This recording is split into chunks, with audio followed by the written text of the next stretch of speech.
A Bahia é hoje o segundo estado no ranking de investimentos do Brasil para novos negócios, empresas e oportunidades.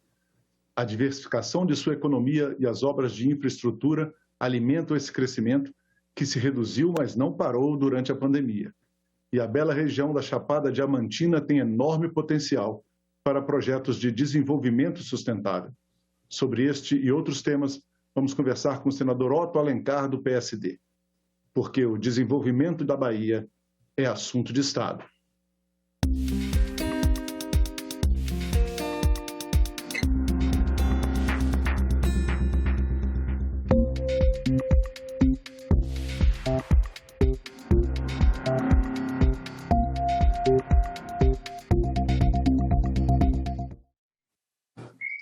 Senador Otto Alencar, muito obrigado pela sua presença no nosso programa.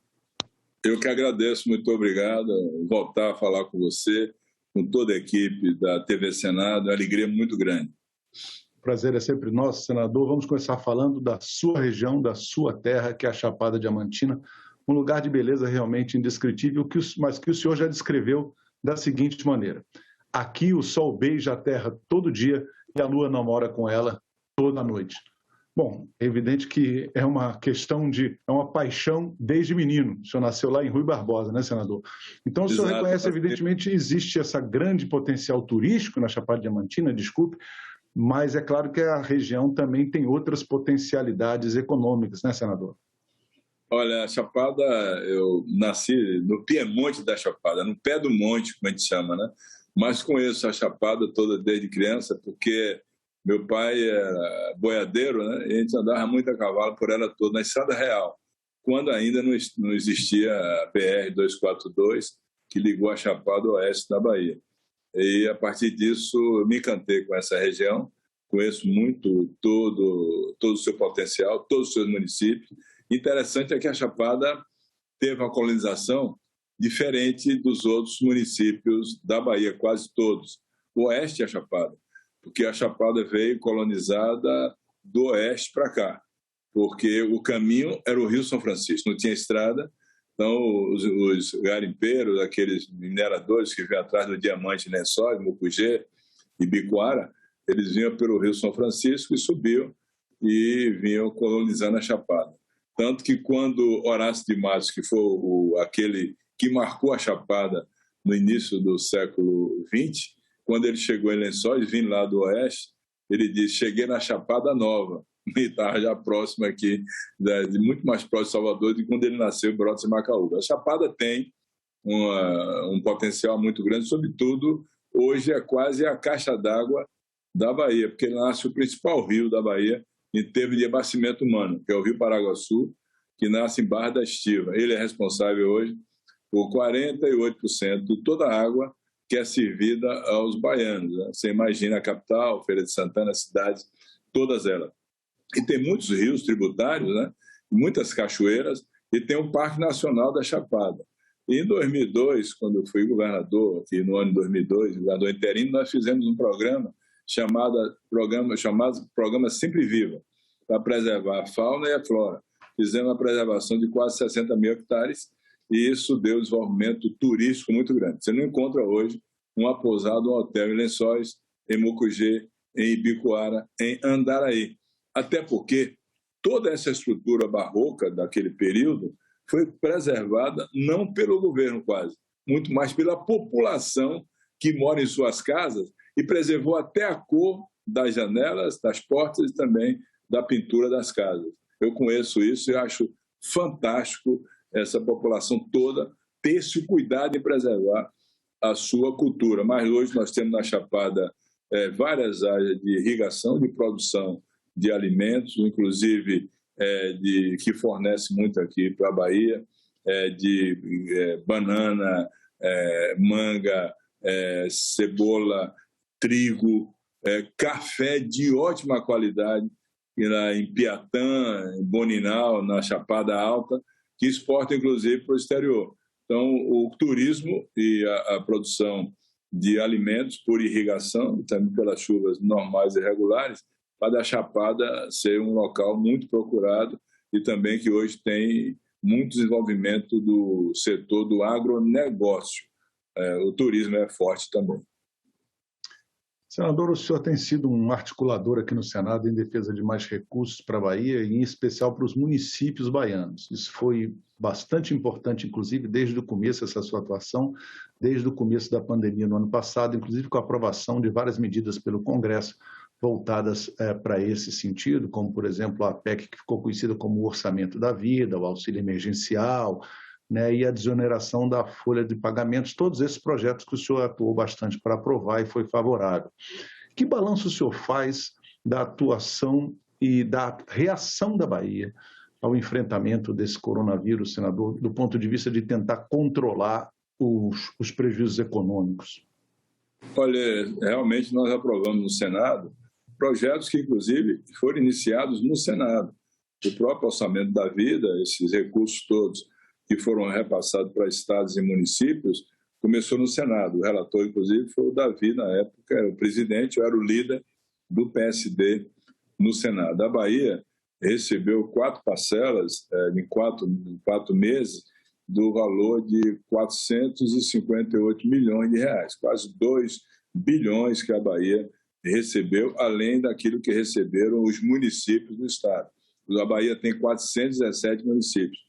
Também aprovamos o PRONAMP, que é um programa importante para financiar pequena e microempresa, o auxílio emergencial, que começou com R$600, depois veio para R$300, e deu um suprimento muito importante para pessoas que estavam desempregadas. Além disso, nós procuramos aprovar também projetos importantes que tocam muito a minha relação com o meu estado, que é o programa para as pessoas do setor cultural.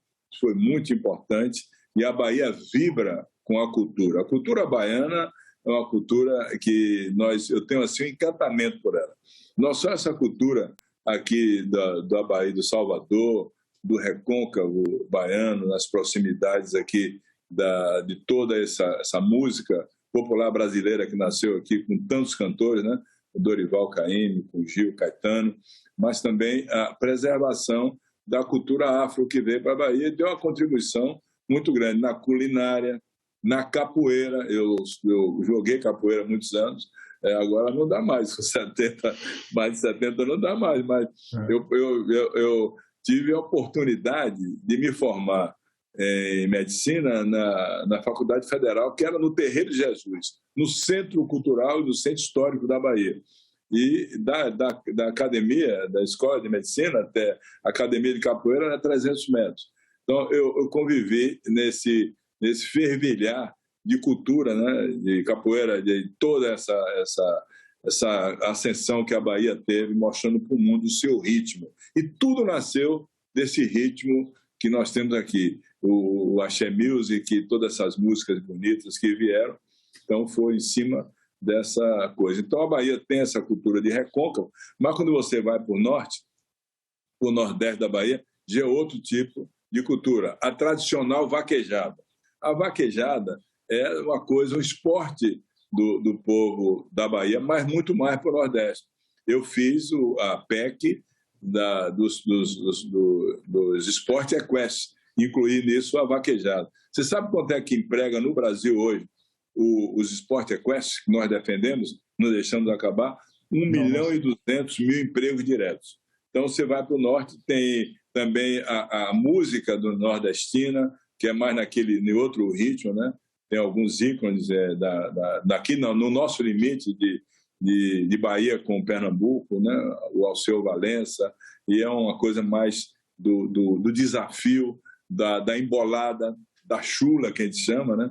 Aí você vai para o extremo sul, já é outra cultura, o oeste é outra cultura, e a Chapada é aquela coisa que guardou no âmago dela toda aquela cultura de entender que tinha que preservar a região, sobretudo as matas, florestas, o Parque Nacional. Pra você ter uma ideia, na época em Lençóis de Mucugê, na região dos diamantes, né? O diamante, a flor na água, se encontrar nos riachos, nos rios, os barões do diamante trouxeram para Mucugê os arquitetos da Turquia. Quem comprava o diamante eram os turcos. Os turcos que compravam o diamante. Trouxeram e fizeram um cemitério que está lá preservado até hoje, Mucugê, em todo estilo bizantino. É um negócio assim que você olha. E outra coisa, quem segurou, quem preservou isso? As famílias daquelas pessoas de lá do local. Então você vê toda essa preservação cultural que nós preservamos aí. Então aprovamos esse projeto da cultura, além de outros tantos projetos que foram aprovados por nossa iniciativa. E, além disso, nós, recentemente agora, aprovamos na Comissão de Assuntos Econômicos, foi presidido, um empréstimo aqui para o nosso Estado no valor de 40 milhões de dólares. Lá atrás tínhamos aprovado outro empréstimo de 200 milhões de dólares para investimento, e a aplicação desse recurso no Estado é feita pelo governo, liderado pelo governador Rui Costa, com muita precisão. Por isso a Bahia atrai grandes investimentos. E vou te falar, hoje a Bahia é o segundo estado do Brasil em investimentos com recursos próprios e também com recursos de empréstimo. É o segundo maior, São Paulo, depois a Bahia. Os investimentos foram muito grandes para essa associação de interesses iguais para beneficiar a população. Uma aliança que nós temos aqui com as lideranças de vários partidos da base de sustentação do governo Rui Costa, e já fui lá atrás também com o ex-governador Jacques Wagner. Senador, o senhor mencionou agora há pouco a questão da vaquejada, e a gente se recorda bem da sua luta aqui no Congresso para aprovar uma emenda constitucional que legalizou, inclusive tornou legal, normal essa prática da vaquejada, porque ela vinha sendo perseguida, inclusive na Justiça, né, senador? E depois um projeto que incluiu essa prática no patrimônio cultural do país, né? Mas muita gente acha que rodeios e vaquejadas são atividades que causariam maus tratos aos animais. Há um equívoco nessa posição, senador? Sim. Sabe por quê? Porque hoje toda a vaquejada ela é fiscalizada por veterinários, pela Associação dos Estados, aqui de proteção dos animais, chama aqui na Bahia ADAB. Se fiscaliza muito isso. Outra coisa, os animais têm que ser animais adultos, eles só correm uma vez, os cavalos também são bem protegidos, são fiscalizados por todos os veterinários. Toda a pista de vaquejada tem que ter aquela areia lavada com quase 1,5 palmo, 2 palmos de álcool. O animal não se machuca mais. Na cauda do boi se coloca uma cauda artificial para não ter problema. São os animais adultos, só corre uma vez e se fiscaliza muito bem isso. Tanto que eu não vejo acidentes com os animais em vaquejada. Não existe, não me lembro de ter, eu acompanho às vezes a vaquejada, porque eu gosto do cavalo e sou criador de cavalo de vaquejada, mas a PEC do esporte equestre envolve não só vaquejada, envolve rodeio, envolve apartação, envolve tambor, incluindo, inclusive, os animais, não só os quartos de milha, mas os cavalos crioulos lá do Rio Grande do Sul. E na aprovação da PEC, eu tive o apoio dos senadores gaúchos, né, o Lazier, o Paulo Paim, a Ana Amélia, ajudaram muito. Então, é um acervo muito grande e que emprega do dono da pousada, do dono do caminhão que transporta os animais, do veterinário, do churrasquinho que é servido ali, dos cantores, de todas as pessoas que armam o palco, da iluminação, ou seja, é uma coisa que gera muito emprego. E pode mandar fiscalizar, até porque agora, com a vaquejada, sempre em todos os locais, se apresenta ao Ministério Público quais são os processos de proteção animal que você vai fazer. Então, não há mais essa possibilidade de haver. E outra coisa, a vaquejada é da época dos meus avós, dos meus pais. Aonde? No campo. Quantas vezes lá na nossa propriedade rural eu vi o vaqueiro colocar o boi para o curral, o boi corria, ele ia lá na cauda do boi, derrubava o boi e voltava para o curral. Eu estou conversando com você agora, nesse momento nós fazendo isso no interior da Bahia ou do Brasil, cercando o animal, ele resiste, tem que jogar o animal no chão para trazer para o curral, porque se deixar ele vai embora, ele entra na mata e ninguém vê mais nunca.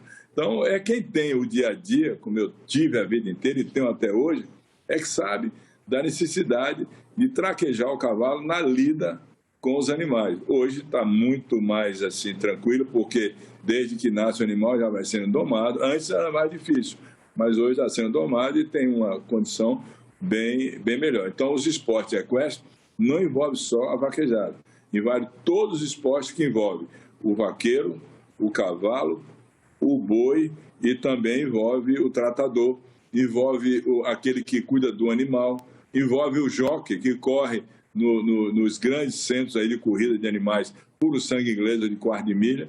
Portanto, é uma atividade muito importante dentro do agronegócio. Senador, vamos voltar um pouquinho a conversar sobre as ações do senhor aqui no Senado durante a pandemia para ajudar a Bahia.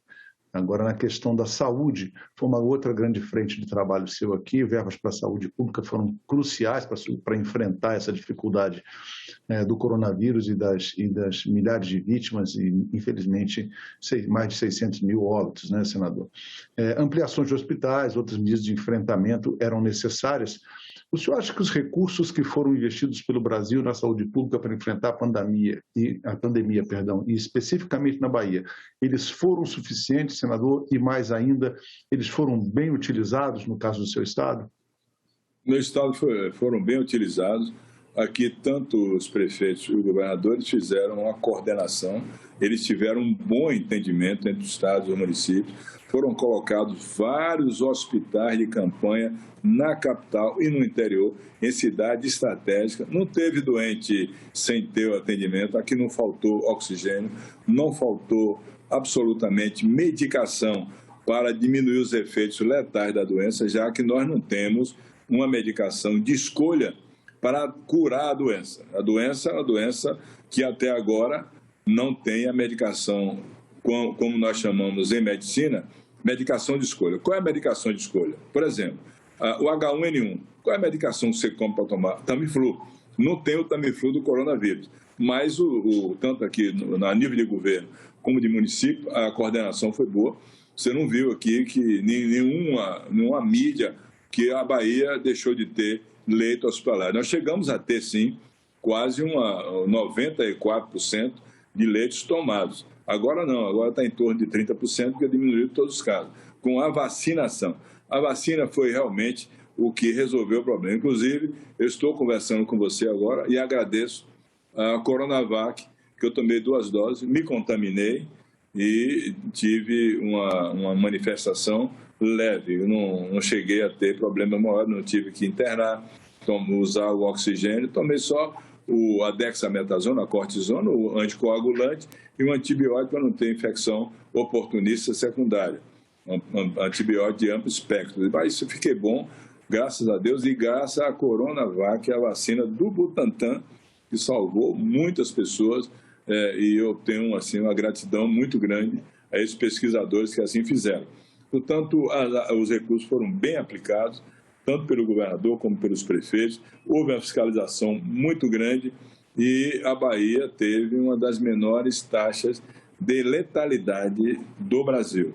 A maior taxa de letalidade foi no estado do Amazonas, na capital do estado do Amazonas, em Manaus. Em Manaus, realmente, aquela situação de faltar oxigênio, kit, intubação, levou a muitas pessoas. De mais ou menos, até onde nós notificamos, de 450 mil pessoas de Manaus contaminadas, 16 mil foram a óbito. É uma taxa muito alta.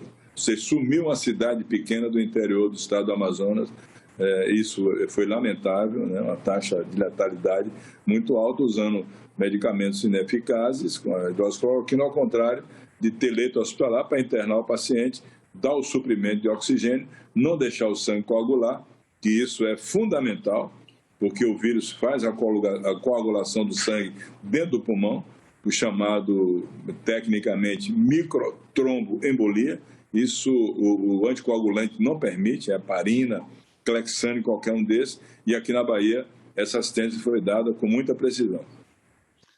Senador, o senhor mencionou agora, ele estava até discorrendo sobre isso, o senhor é médico, talvez alguns espectadores não saibam, e o senhor tem atuado na CPI da pandemia, aqui que está acontecendo no Senado Federal, muito combatendo o que se chama de negacionismo, né, senador? E um bom exemplo de que os baianos parecem acreditar na ciência porque eles têm ido se vacinar em massa, e nós já temos mais de 40% da população baiana imunizada com 2 doses ou 1 dose, dependendo do fabricante da vacina. O senhor acha que esse bom resultado alcançado pela Bahia na vacinação contra a Covid-19 é fruto realmente da conscientização do povo baiano? Sem dúvida, aqui todas as lideranças de maior escalão, né, o governador, todos os senadores, os prefeitos, os deputados, todos se vacinaram e deram o exemplo da vacinação, né, que é fundamental, para mostrar que a vacina é que resolve. Então, aqui na Bahia, em Salvador, tanto no interior, a vacinação avançou muito e, com isso, se reduziu os casos graves. O que eu quero explicar, e sempre falo, é que a vacinação, a vacina, você estando imunizado, estando com suas células imunizadas, né, com os anticorpos, você não, se não usar máscara e você vai conversar com uma pessoa, ela estando doente, o vírus penetra na sua mucosa. Ou seja, por isso o uso da máscara é fundamental. Agora, quando o vírus vai penetrar na célula, ela encontra lá os anticorpos, que seriam como se fosse um míssil, que bombardeia o vírus e ele aí não se reproduz. Então, você não tem a forma grave da doença. Aconteceu comigo. Eu me contaminei, mas eu tinha os anticorpos, os vírus não se reproduziram tanto ao ponto de descer pulmão e tomar o pulmão inteiro, obstruir meu pulmão, e a pessoa tem logo insuficiência respiratória, pode evoluir para a insuficiência renal e aí pode ir a óbito. Então, a vacina é fundamental, é a vacina que salva. Nenhuma virose ela é redutível se não por vacina. Todas elas. Né? Uma criança, ela para ficar imunizada de sarampo, tem que tomar vacina. Não adianta tomar aspirina ou qualquer outra medicação. Assim, paralisia infantil, varíola, qualquer uma dessas, né? H1N1, todas as gripes, influenza, você tem que tomar vacina para se proteger. E a vacina a imunização que vai dar condição a esse mundo novo, que está se contaminando muito pela relação do homem com os animais. Isso pode trazer, nós tivemos já a peste suína, várias doenças que foram trazidas pela relação do homem com os animais. E isso pode preocupar por demais, e a vacina deve ser feita praticamente até que você não tenha doença, até porque essa doença agora, a coronavírus, né, o Covid-19, que é causada pelo beta-coronavírus, nós vamos ter que nos vacinar no começo do ano que vem. Por que teremos? Porque a duração da imunidade de quem tomou a vacina é no máximo 8 meses. Por isso, nós estamos agora debatendo para que no orçamento do ano que vem se coloque o provisionamento para a compra de vacinas, para começar em janeiro já a vacinar todo o povo brasileiro. Porque quem se vacinou em março, essa imunidade termina em dezembro. E se o vírus ainda estiver circulando, né? O vírus vai circular aqui no Brasil por muito tempo. Nós, epidemiologia, eu fui secretário de saúde do meu estado e controlei aqui o cólera, nós temos uma terminologia que diz o seguinte: silêncio epidemiológico. O que é silêncio epidemiológico? É quando você não registra mais nenhum caso da doença. Esse silêncio epidemiológico para o Covid-19, para o coronavírus, vai demorar muito tempo aqui no Brasil. Vai ter que vacinar muito para ter essa capacidade, a União, o governo federal, os estados todos, municípios, não registrarem nenhum caso dessa doença. Então vai demorar muito tempo, como é o caso da paralisia infantil, que não se registra mais nenhum caso, né? A varíola, outras tantas viroses que são controladas e irredutíveis pela vacina. Senador, nós ainda temos 2 minutos de programa. Eu queria conversar com o senhor sobre a questão da educação. No ano passado, o senhor, como já mencionou no programa, o senhor era líder da sua bancada do PSD e o senhor e os outros 11 senadores da bancada do seu partido votaram maciçamente a favor de tornar permanente o Fundeb, né, que é aquele Fundo de Manutenção e Desenvolvimento da Educação Básica e da valorização dos professores, dos profissionais de educação. Qual o senhor considera que é a importância da existência do Fundeb para a educação pública de um estado como a Bahia? Acho fundamental, sobretudo, a valorização do professor. Hoje é o dia do professor, né? E eu quero parabenizar todos os professores. Eu fui professor por muito tempo na Universidade Federal da Bahia, formei muitos médicos eu acho que a valorização do professor com os recursos da União, que agora é permanente, o Fundeb, com os recursos dos estados e também do município. Primeiro, a formação e o aperfeiçoamento de todos os profissionais dessa área. Depois, as condições ideais para que as escolas possam funcionar, ofertando nos laboratórios toda a parte de internet que possível seja encontrar para que os alunos possam ter esse instrumento agora, que é fundamental, é essencial para a educação, e nós aprovamos isso, e eu sou um defensor, até porque eu sou produto da educação. Para quem nasceu no interior, estudei em escola pública, depois fiz vestibular na Universidade Pública, na Federal da Bahia. Eu acho que é importante, só assim, com os investimentos muito fortes na educação, nós vamos diminuir essa distância muito grande, esse fosso muito grande entre as classes sociais. Eu digo sempre que não falta inteligência aos filhos das pessoas economicamente mais fracas. Falta oportunidade na escola. Escola pública, gratuita e boa qualidade, do ensino fundamental, ensino básico, na universidade. Nós temos hoje na Bahia 6 universidades federais, são 5 universidades estaduais, tem que ampliar mais isso, ampliar todas as escolas, dar essa condição do ensino ser um ensino ofertado com boa qualidade, para nós diminuirmos as diferenças das classes sociais e quebrar esse estigma, que é um estigma ainda que está muito claro na sociedade brasileira. Quando nasce economicamente fraco, eu não gosto de usar a palavra pobre, porque pobre é quem não tem caráter, não tem ética, é pessoa que tem menos poder aquisitivo. Essas pessoas que têm menos poder aquisitivo, elas possam quebrar esse estigma e competir no mercado de trabalho, em qualquer atividade, de igual para igual, com as classes mais ricas da população brasileira. E eu espero um dia ainda ver isso. Eu lutei muito por isso aqui na Bahia, sempre defendi a educação e acho que esse recurso tem que ser sempre recurso aplicado de forma correta e, sobretudo, treinando o professor e estimulando o aluno a aprender mais e melhor.